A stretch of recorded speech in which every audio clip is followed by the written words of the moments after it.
Welcome to the Slop Farm. Enjoy the video.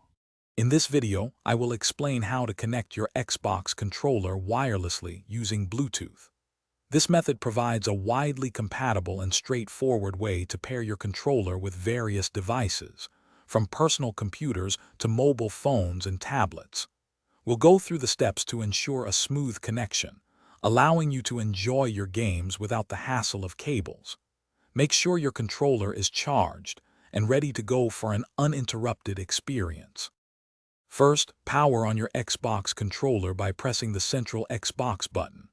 Once it's on, locate the small, circular pairing button situated on the top edge of the controller, near the USB-C port.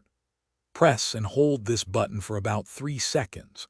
You'll notice the Xbox button on the controller will begin to flash rapidly, signaling that it's now in pairing mode and actively searching for a device to connect with. Next, navigate to the Bluetooth settings on the device you wish to connect your controller to. This is typically found in your system settings or control panel. Look for an option to add Bluetooth or other device and select it. Your device will then scan for available Bluetooth devices. You should see Xbox Wireless Controller appear in the list of discoverable devices. Select it to initiate the pairing process. Once you select your controller, the pairing process will complete within a few moments.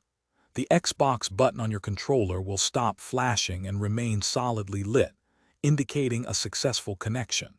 Your device will also typically display a confirmation message, confirming that the Xbox wireless controller is now paired and ready for use. You can now enjoy your games with the freedom of a wireless connection. Thanks for watching. Consider subscribing if we helped you today.